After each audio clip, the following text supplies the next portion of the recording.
Assalamualaikum warahmatullahi wabarakatuh. Ibu akan menjelaskan tentang tata tertib praktikum. Kita singkat aja ya. Jadi siswa yang diperkenankan melakukan praktikum adalah yang terdaftar secara akademik sebagai siswa SMK Bani Saleh Bekasi, yang selanjutnya disebut juga dengan praktikan. Jadi nanti kalian disebut juga dengan praktikan ya ketika di laboratorium. Nah, ketentuan praktikum. Nah, di sini kalian perlu perhatikan ya. Ada beberapa poin yang harus kalian perhatikan dan harus kalian taati ketika praktikum atau setelah praktikum. Nah, praktikum wajib hadir tepat waktu. Keterlambatan setelah pretest dilaksanakan, praktikan dianggap tidak hadir. Nah, perlu kalian ketahui bahwa ketika kalian praktikum itu nanti akan ada pretest. Nah, pretest itu apa, Bu? Pretest itu adalah tes sebelum kalian memulai praktikum. Jadi nanti materinya adalah materi yang akan kalian praktikkan di hari itu. Misalnya kalian akan mengerjakan praktikum membuat larutan.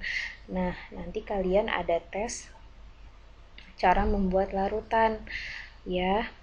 Bu, materinya dari mana? Materinya dari modul. Nanti kalian akan dapat modul dari sekolah ya, tentang khusus untuk modul praktikum seperti itu. Nah, jadi ibu harap di sini jelaskan kalian harus hadir tepat waktu. Malah ibu berharap kalian hadir sebelum waktu praktikum. Misalnya praktikum mulainya jam 8, kalian bisa hadir jam 8 kurang 15 menit gitu, atau jam 8 kurang 10 menit. Tujuannya apa, Bu? Tujuannya agar kalian bisa prepare atau mempersiapkan terlebih dahulu apa yang harus kalian bawa selama praktikum misalnya, atau kalian kenakan selama praktikum. Misalnya kalian harus menggunakan masker atau kalian harus menggunakan jas lab, itu kan butuh waktu ya. Jadi sebaiknya kalian hadir 10-15 menit sebelum praktikum dimulai. Poin kedua, sebelum praktikum dimulai, praktikan membawa perlengkapan praktikum lengkap yang telah ditetapkan, baik yang umum untuk semua praktikum maupun perlengkapan yang ditugaskan untuk masing-masing praktikum. Iya, jadi perlengkapannya itu yang sudah ibu jelaskan sebelumnya di awal ya, bahwa ketika kalian praktikum itu kan kalian membawa ada beberapa perlengkapan ya. Misalnya kalian membawa alat tulis, kalian membawa tisu, kalian membawa apalagi ya kemarin, dan banyak lah ya. Kalian bisa cek di pertemuan pertama kalau nggak salah ibu menjelaskannya. Jadi itu pentingnya kalian harus mempersiapkan terlebih dahulu sebelum kalian praktikum. Oke, selanjutnya, praktikan tidak diperbolehkan makan, minum, dan atau merokok di dalam laboratorium selama praktikum berlangsung. Ini nggak boleh sama sekali ya. Jadi kalau kalian mau makan, mau minum, itu kalau merokok jelas-jelas tidak boleh. Mau di laboratorium ataupun di lingkungan sekolah tidak boleh. Jadi makan dan minum nanti bisa di luar lab ya. Jadi kalau misalnya kalian, Bu, saya mau nyemil dong misalnya, oh tidak boleh. Kalau misalnya di laboratorium, kalian harus lakukan di luar laboratorium. Poin selanjutnya, praktikum tidak diperbolehkan bersenda gurau yang mengakibatkan terganggunya kelancaran praktikum. Ini ibu perlu tekankan ya, kalian nanti akan sering bekerja di laboratorium. Nah, boleh kalian ngobrol sama teman kalian, boleh kok, nggak dilarang juga. Kalian tertawa nggak dilarang, cuman harus hati-hati ya, karena kalian nantinya akan banyak berhubungan dengan bahan kimia dan alat-alat kimia. Nanti kalau misalnya kalian sering bersenda gurau atau sering bercanda itu kan suka kelepasan atau misalnya gitu menyentuh bahan kimia yang berbahaya. Itu juga tidak hanya membahayakan diri kalian sendiri, tapi membahayakan teman-teman kalian juga gitu. Jadi sebaiknya ketika kalian praktikum, kalian fokus dengan apa yang kalian kerjakan, lalu diskusi boleh dengan teman kalian boleh, tetapi tidak boleh berlebihan dalam bercanda ya. Selanjutnya, dilarang bermain-main dengan peralatan lab dan bahan kimia. Nah, ini juga nih, mungkin ada yang iseng, misalnya ini apa sih, alat apa sih, kemudian kalian disalahgunakan peralatan tersebut gitu, menyebabkan misalnya alatnya pecah atau pecahan alatnya terkena teman kalian dan lain sebagainya. Itu kan membahayakan ya, ini tidak boleh sama sekali ya kalau bermain di lab ya. Poin selanjutnya, jas lab hanya digunakan selama praktikum berlangsung di laboratorium. Nah, ini jas lab hanya digunakan di lab saja. Di luar lab kalian harus dilepas ya jas labnya.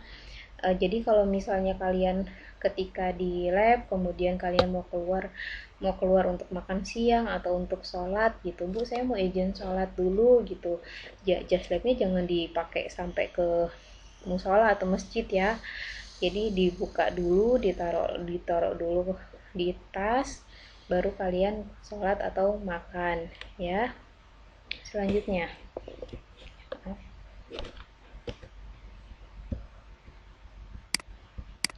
selama praktikum, praktikan tidak diperbolehkan menggunakan peralatan elektronik selain yang disediakan untuk praktikum. Iya, jadi kalian tidak boleh bawa handphone di sini ya. Handphone ditaruh di tas selama kalian praktikum. Selanjutnya, praktikan bertanggung jawab atas peralatan yang dipinjamnya, kebersihan meja masing-masing, serta lantai di sekitarnya. Ini tidak perlu ibu jelaskan ya. Jadi kalau misalnya kalian minjem alat di lab, pasti kalian bakal sering minjem alat gitu. Nah, kalian harus bertanggung jawab atas apa yang kalian pinjam ya. Meja juga harus bersih ya, karena namanya bekerja itu boleh kok berantakan, itu boleh. Namanya bekerja itu pasti alat itu agak berantakan boleh, tapi ibu hanya menyarankan untuk kalian bersih ya. Bersih itu maksudnya kalau ada tumpahan di lap dan lain sebagainya ya. Setelah menggunakan reaksi atau bahan yang diambil dari gudang bahan, praktikan wajib meletakkan kembali pada tempatnya semula. Jadi nanti kalau kalian menggunakan suatu reaksi gitu ya, kemudian reaksinya itu masih ada sisa, atau masih misalnya kalian dari botol 1 liter, misalnya kalian hanya menggunakan misalnya 100 ml saja gitu. Nah, sisanya kalian letakkan kembali di tempatnya semula ya. Selanjutnya, praktikan dilarang menghambur-hamburkan reagen praktikum dan membuang sisa praktikum dengan memperhatikan kebersihan dan keamanan. Iya, jadi menggunakanlah bahan kimia itu sesuai dengan prosedur. Kalau misalnya dibutuhkannya 15 ml, ya udah kalian gunakanlah 15 ml tersebut gitu ya, tidak boleh berlebihan. Oke, selanjutnya, jika akan meninggalkan ruang lab, praktikan wajib meminta izin kepada pengawas praktikum atau asisten lab. Ini penting ya. Jadi kalau misalnya kalian mau keluar, izin sama asisten bisa, atau izin sama pengawas praktikum. Misalnya di situ ada ibu, izin sama ibu. Tujuannya apa? Biar nanti kalau misalnya ibu nyari kalian, jadi ibu tahu kalian kemana gitu. Atau kalau misalnya tiba-tiba ada guru lain mencari kalian di lab gitu, sedangkan ibu nggak tahu kalian pergi kemana dan kalian gak izin sama ibu ya. Jadi itu pentingnya kalian izin ya. Selanjutnya, praktikan melakukan kegiatan sesuai bagiannya masing-masing, mencatat hasilnya pada buku kerja praktikum, serta meminta penjelasan bila terdapat ketidaksesuaian dengan perencanaan sebelumnya. Ya, pentingnya kalian melakukan pencatatan di buku kerja. Jadi kalau misalnya kalian melakukan praktikum, kemudian kalian misalnya mengamati, oh zat A larut dalam air, ditulis ya di buku kerjanya. Terus misalnya zat B tidak larut dalam air, ditulis. Jadi ketika kalian praktikum itu kalian juga harus sering mencatat apa yang kalian peroleh atau apa yang kalian amati selama kalian praktikum. Selanjutnya, praktikum dilarang menggunakan peralatan atau bahan-bahan di luar yang telah disediakan untuk praktikum. Nah, ini jadi kita menggunakan alat dan bahan yang sesuai dengan apa yang kita butuhkan. Ya, misalnya kita hanya membutuhkan alat seperti gelas kimia, tabung reaksi dan lain sebagainya. Ya udah gunakan itu aja. Ya, jadi jangan mubazir. Oke. Selanjutnya, seluruh jadwal praktikum wajib diikuti praktikan, dengan kata lain kehadiran 100%, ya. Jadi kalian harus hadir 100%. Bu, kalau misalnya saya sakit gimana, Bu? Ada susulannya, ya. Jadi ada susulan praktikum, ya. Selanjutnya, jika berhalangan hadir, praktikan dapat memberikan keterangan tertulis dan resmi terkait dengan alasan ketidakhadirannya dan diwajibkan mengganti praktikum di hari lain. Nah, ini tadi sudah dijelaskan sebelumnya, ya. Selanjutnya, dilarang bekerja sendirian di lab, minimal ada asisten yang mengawasi. Nah, jadi nanti kalau misalnya kalian mau praktikum di lab sendirian, misalnya pas ada misalnya ada pengganti praktikum, nah itu harus ada temennya. Nah, maksudnya harus ada temennya itu seenggaknya ada asisten lab yang mengawasi, ya. Selanjutnya, dilarang memakai perhiasan yang dapat rusak karena bahan kimia. Jadi kalau misalnya di lab, sebaiknya kalian tidak menggunakan perhiasan yang berlebihan. Misalnya kalian menggunakan gelang yang banyak atau cincin yang banyak gitu. Sebaiknya juga jam tangan tidak boleh kalian gunakan sebetulnya. Khawatirnya terkena tumpahan bahan kimia dan dapat merusak barang tersebut, ya. Dilarang menggunakan sendal atau sepatu terbuka atau sepatu berhak tinggi. Nah, ini penting. Jadi nanti kalian ketika masuk lab, kalian menggunakan sepatu yang tertutup. Ya, itu juga untuk kebaikan kalian gitu. Jadi khawatirnya ketika ada tumpahan bahan kimia mengenai sepatu, misalnya kalian menggunakan sendal, itu kan langsung kena kaki kalian, ya, tidak ada yang menutupi kaki kalian gitu. Jadi sebaiknya menggunakan sepatu yang tertutup, ya. Itu juga sebagai salah satu pencegahan ketika misalnya terjadi tumpahan bahan kimia ke kaki kalian, jadi kaki kalian aman gitu, ya. Selanjutnya, nah, ini ada beberapa sanksi yang diberikan pada praktikan adalah sebagai berikut. Yang pertama, sanksi terhadap pelanggaran tata tertib yang dilanggar sebelum praktikum dimulai yang menyebabkan ketidaksiapan praktikan adalah tidak diperbolehkan mengikuti praktikum pada hari itu. Jadi kalau misalnya ada yang dilanggar, kalian tidak boleh mengikuti praktikum pada hari itu, ya. Selanjutnya, sanksi ringan terhadap pelanggaran tata tertib saat praktikum dimulai adalah pengurangan nilai tata tertib selama praktikum. Jadi nanti kalau misalnya ada pelanggaran tata tertib, misalnya kalian datang terlambat gitu, nah itu akan ada pengurangan nilai, ya. Selanjutnya, sanksi berat terhadap pelanggaran saat praktikum dimulai adalah dikeluarkan dari lab atau tidak diperkenankan melanjutkan praktikum. Bila praktikum telah mendapat sanksi berat minimal 2 kali, akan dilaporkan kepada wali kelas dengan alasan ketidakdisiplinan dan menunggu keputusan dari wali kelas akan hak untuk mengikuti praktikum selanjutnya. Jadi semua hak itu pada wali kelas, ya.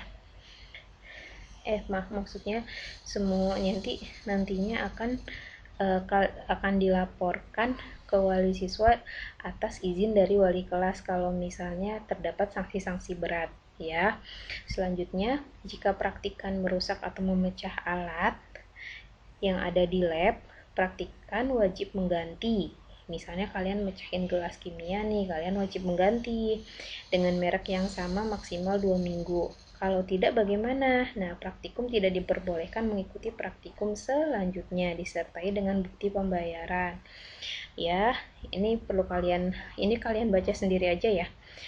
Jika ada alat yang hilang atau rusak dan tidak diketahui siapa yang melakukannya, kewajiban mengganti ditanggung oleh seluruh siswa. Jadi kalau misalnya ada yang pecah dan nggak ada yang mau ngaku, nah ini akan ditanggung oleh semua siswa di atau semua praktikan di hari itu ya. Waktu pengganti maksimal 2 minggu setelah praktikum.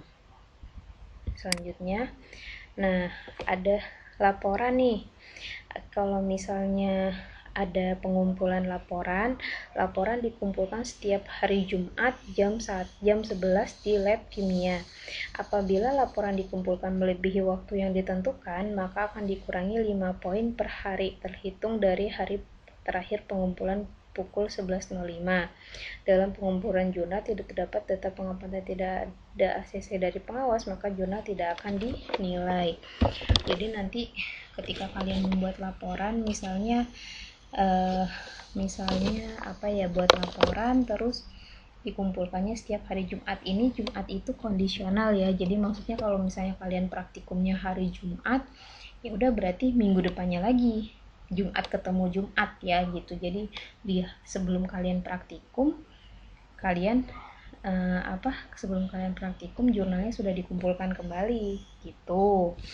Jadi ini kondisional aja. Kalau misalnya kalian praktikumnya hari Senin, berarti kalian punya 1 minggu untuk membuat laporan. Jadi nanti 1 minggu kemudian dikumpulkan gitu ya. Sampai di sini mungkin cukup jelas ya untuk tata tertib praktikum, karena kalian bisa baca sendiri dan ibu masih belum tahu praktikumnya kapan. Jadi nanti kalian menunggu info selanjutnya untuk praktikumnya ya. Sebelumnya ibu telah jelaskan dulu nih tata tertib selama praktikum. Jadi nanti kalau misalnya kalian mau mulai praktikum, kalian baca lagi ya mengenai tata tertib ini untuk perlu diingat kembali gitu ya. Selanjutnya, nah ibu akan menjelaskan tentang standar laboratorium kimia. Oke, ini langsung masuk ke materi ya. Jadi tadi kita kan sudah menjelaskan tentang tata tertib praktikum di laboratorium. Nah, di sini ibu akan menjelaskan tentang standar laboratorium kimia. Jadi setiap laboratorium itu punya standarnya ya, khususnya laboratorium kimia. Nah, standar laboratorium kimia ini ada 3. Ada standar kebersihan di lab, penanganan tumpahan bahan kimia, dan penyimpanan bahan kimia. Yang perlu kalian ketahui, di lab itu kalian akan bertemu dengan banyak bahan kimia ya, akan bertemu juga dengan banyak alat-alat kimia. Nah, di sini di mapel analisis kimia dasar ini kalian akan belajar tentang bahan-bahan kimia dan alat-alat kimia di laboratorium gitu. Jadi untuk hari ini ibu akan menjelaskan sedikit tentang bahan kimianya ya. Nanti untuk alat kimia mungkin di hari Rabu atau hari Kamis, atau mungkin bisa jadi minggu depan karena bahasan kita cukup banyak ya. Jadi ibu akan jelaskan sedikit tentang bahan kimia di sini ya. Oke.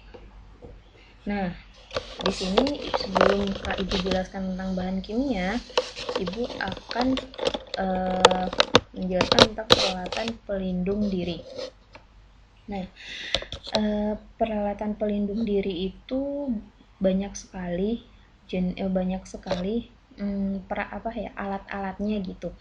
Jadi fungsinya apa Bu? Untuk melindungi diri dari macam-macam ya. Bisa jadi dari percikan bahan kimia, dari pecahan alat kimia. Jadi selama di lab itu kan rentan sekali terjadinya kecelakaan kerja ya. Itulah pentingnya kita hati-hati dalam melakukan pekerjaan di laboratorium. Nah, untuk mencegah hal-hal yang tidak diinginkan, kita perlu membentengi diri kita dengan peralatan. Misalnya kita menggunakan jas lab ya. Jas lab fungsinya untuk apa? Yaitu kalau misalnya ada bahan kimia yang bersifat korosif, misalnya ketika kena, misalnya percikannya mengenai badan kita, tidak langsung mengenai baju kita ya. Jadi terlindungi terlebih dahulu atau terkena jas lab terlebih dahulu gitu. Jadi baju kita itu terlindungi ya. Selanjutnya kacamata untuk melindungi mata ya. Kemudian sepatu untuk melindungi kaki kita, pelindung muka, kaos tangan atau sarung tangan, dan pelindung telinga. Pelindung telinga ini biasanya digunakan untuk orang-orang yang bekerja di area yang bising ya atau tingkat kebisingannya tinggi, misalnya di pabrik-pabrik yang mesinnya itu bising sekali yang dapat menyebabkan telinga rusak gitu. Nah, itu perlu pelindung telinga. Tapi selama ini sih kita bekerja di lab SMK Bani Saleh sih sampai saat ini belum pernah menggunakan pelindung telinga. Begitu. Selanjutnya, nah, ini peralatan keselamatan laboratorium. Jadi ini maksudnya fungsinya apa, Bu? Jadi kalau misalnya di lab itu ada beberapa namanya itu alat-alat K3. K3 itu apa? Kesehatan dan keselamatan kerja. Nanti Ibu akan jelaskan apa itu K3 ya, nanti di materi selanjutnya. Jadi sekarang perkenalan terlebih dahulu tentang alat-alat keselamatan laboratorium. Contohnya pembasuh mata. Jadi misalnya kalau ada percikan mata, percikan yang masuk ke mata, maksudnya percikan bahan kimia, misalnya kita sedang melarutkan lalu memercik ke mata kita, sedangkan kita tidak menggunakan kacamata misalnya, langsung masuk ke mata kita. Nah, itu kita langsung bisa dibawa ke pembasuh mata atau eye wash namanya. Nah, ini contoh dari eye wash. Nanti di lab juga akan dijelaskan kok bagaimana cara menggunakan eye wash dan lain sebagainya. Ya, di sini hanya perkenalan aja peralatan keselamatan laboratorium, contohnya pembasuh mata, selimut api. Jadi nanti kalau ada kebakaran di lab, semoga tidak terjadi ya. Maksudnya kalau misalnya ada kebakaran, jadi apinya itu bisa langsung diredam dengan menggunakan selimut ya. Kemudian ada safety shower. Ini contohnya safety shower, di sini ada ya di gambar. Selanjutnya spill neutralizer, ini tidak ada di gambar ya. Selanjutnya ada kotak P3K, ini penting, harus ada di laboratorium. Khawatir kalau misalnya ada kecelakaan, kita langsung bisa menggunakan, misalnya kita menggunakan obat yang ada di kotak P3K ya. Ini apar kalian tidak perlu dijelaskan ya, ini untuk pemadam kebakaran ya, fire extinguisher gitu. Selanjutnya ada ruang asam. Ruang asam ini fungsinya untuk apa? Untuk untuk menaruh barang-barang yang sifatnya memiliki gas yang beracun, itu bisa, atau gas yang bersifat mudah terbakar juga bisa, atau lain sebagainya lah, atau misalnya kita ingin mereaksikan sesuatu dan reaksinya itu menghasilkan gas yang beracun atau menghasilkan gas yang mudah terbakar atau mudah meledak misalnya, kita bisa mengerjakannya di ruang asam. Nanti ketika di lab itu lebih real ya. Kalau di sini mungkin kalian ngawang-ngawang, itu gimana sih Bu ruang asam, atau gimana sih pembasuh mata, itu semua ada di lab. Jadi nanti ketika kalian praktikum, kalian akan melihat dan semoga bisa mencoba sendiri ya peralatan-peralatan ini, jadi biar nggak bingung ya. Selanjutnya, nah di sini Ibu akan menjelaskan tentang penanganan tumpahan bahan kimia. Tadi kan Ibu sudah menjelaskan sedikit lah tentang iya Bu, iya kalau misalnya kalian ada bahan kimia yang tumpah segala macam, kalau kalian tidak menggunakan APD atau alat pelindung diri, itu akan membahayakan diri kalian. Nah, di sini ada prosedur penanganan tumpahan secara umum. Jadi kalau misalnya terjadi tumpahan nih di meja kerja kalian, ya, apa yang harus dilakukan? Nah, yang pertama, kenali tumpahan atau identifikasi bahan yang tumpah dan mengetahui teknik aman penanganannya. Jadi kalau misalnya ada tumpahan bahan, kalian harus tahu teknik penanganannya seperti apa ya. Kedua, pastikan penggunaan APD atau alat pengaman diri atau alat pelindung diri ya, khususnya sarung tangan, pelindung mata atau muka, dan pelindung pernapasan bila perlu. Jadi gunakan dulu nih APD-nya, gunakan dulu kalian menggunakan sarung tangan misalnya, atau dan lain sebagainya ya, sebelum kalian menangani tumpahan bahan kimia. Terus yang ketiga, cegah tumpahan meluas dan hentikan sumber tumpahan jika hal tersebut aman dilakukan. Ya, jadi kalau misalnya ada kalian misalnya misalnya kalian menumpahkan asam sulfat misalnya, kalian cegah dulu biar nggak meluas. Caranya bagaimana? Misalnya kalian serap dengan tisu atau lain sebagainya agar tidak meluas ke meja kerja teman kalian yang lain misalnya gitu ya. Kalau misalnya aman dilakukan itu dengan syarat kalian menggunakan APD yang lengkap terlebih dahulu ya. Selanjutnya, tangani di tempat dengan cara yang tepat. Jadi kalau misalnya nanti kalau misalnya dijelaskan nanti akan dijelaskan selanjutnya ya bagaimana penanganannya. Oke. Pengetahuan tentang jenis-jenis limbah, penyimpanan secara terpisah, penanganan untuk mereduksi atau mengurangi tingkat bahayanya, dan penyimpanannya perlu untuk dilakukan jenis dan cara penanganan limbah antara lain. Peralatan gelas yang pecah disimpan dalam tempat tertentu dan diberi label. Ini maksudnya ketika ada gelas yang pecah gitu ya, alat gelas yang pecah maksudnya misalnya entah gelas kimia, entah tabung reaksi gitu ya, pecah, itu harus disimpan dalam tempat tertentu dan diberi label, jadi kalian nggak langsung asal buang aja gitu ya. Selanjutnya, kertas tisu atau paper towel dan limbah yang tidak berbahaya sejenis lainnya dapat digolongkan ke dalam limbah umum setelah yakin bahwa tidak terdapat kontaminasi mikroorganisme. Ya, ini baca aja ya. Cairan atau larutan mudah larut dalam air dan tidak berbahaya dapat dibuang langsung ke wastafel dengan dibilas menggunakan banyak air.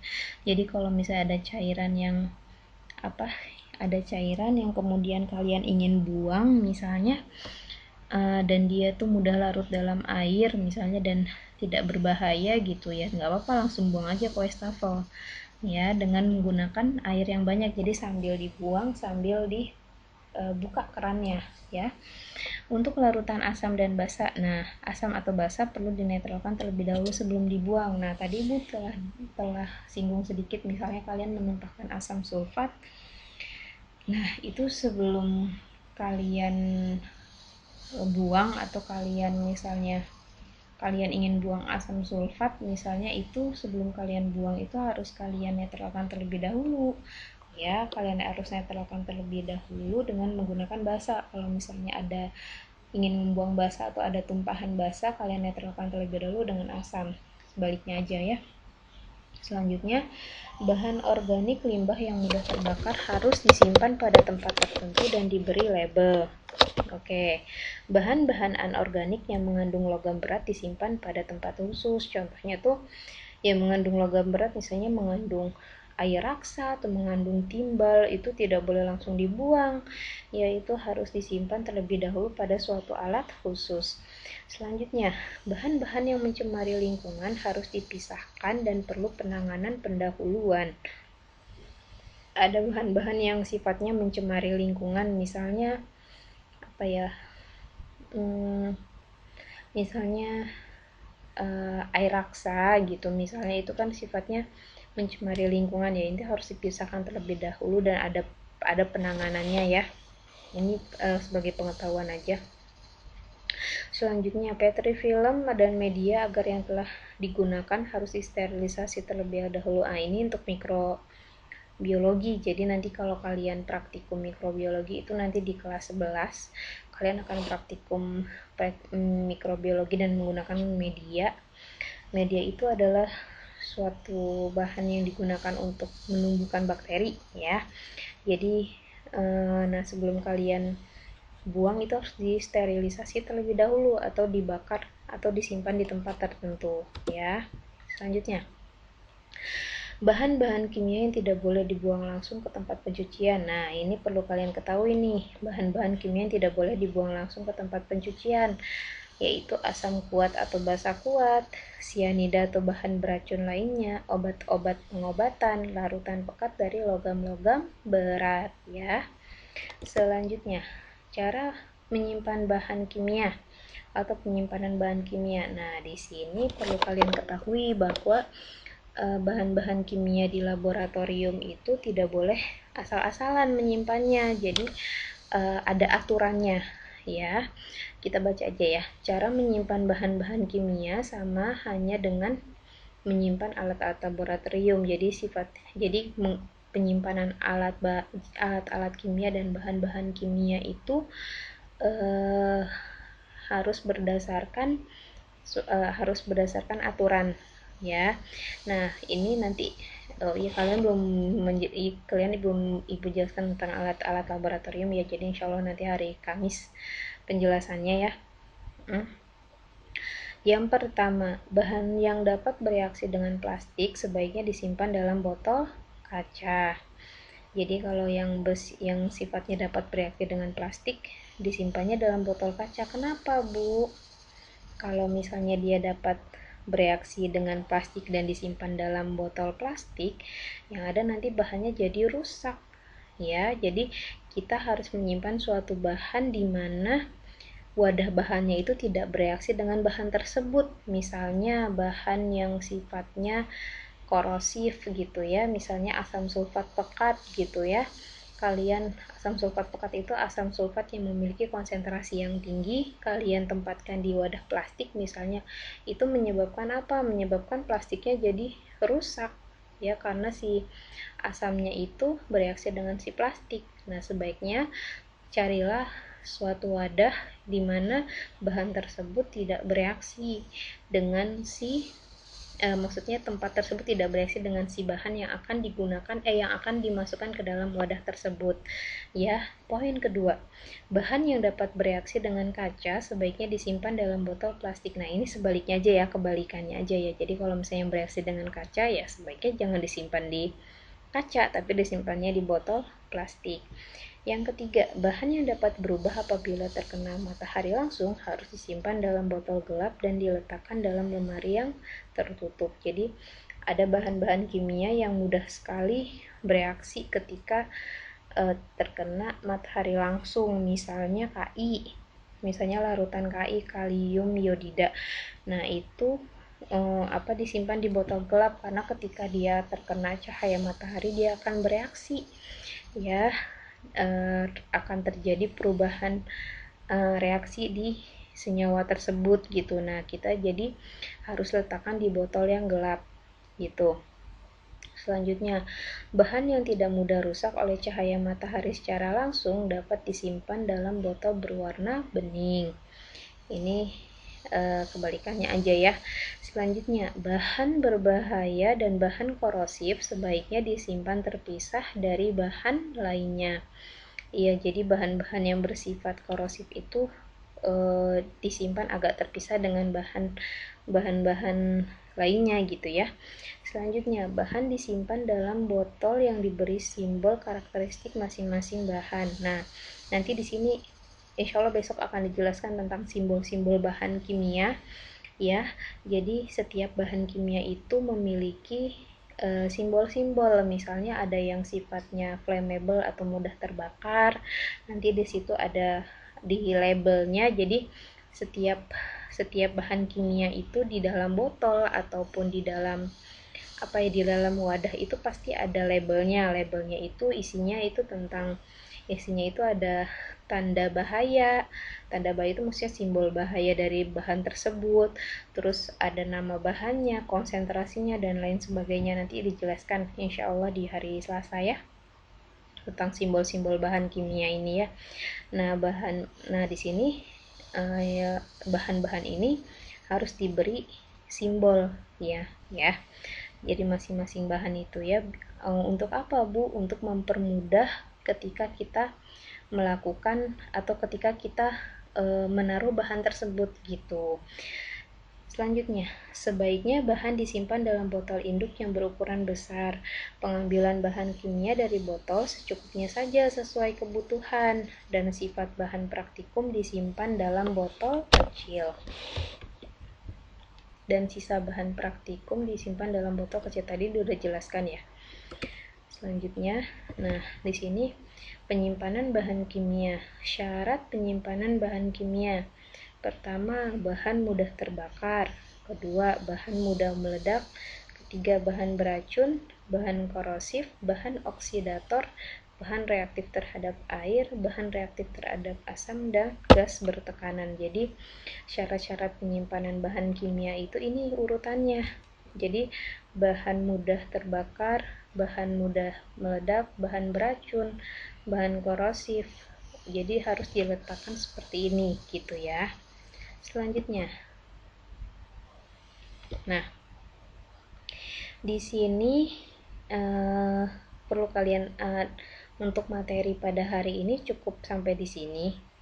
Jadi nanti kalian besok akan membahas tentang bahan-bahan yang mudah, bahan-bahan yang syarat-syarat penyimpanan bahan dan simbol dari bahan kimia. Jadi kalian bisa baca dulu mengenai bahan mudah terbakar yang tadi sebelumnya ya, mulai bahan mudah terbakar, bahan mudah meledak dan lain sebagainya, karena ini hubungannya erat dengan simbol bahan kimia.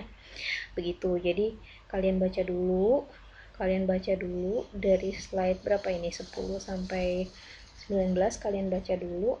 Nanti Ibu akan share juga materi tentang simbol bahan kimia, karena ini erat hubungannya ya gitu. Jadi nanti besok kita jelaskan lagi ya. Cukup sampai di sini materi untuk hari ini. Jika ada yang kurang paham silahkan tanyakan kepada Ibu. Semoga bermanfaat. Jangan lupa dikerjakan tugasnya ya. Wassalamualaikum warahmatullahi wabarakatuh.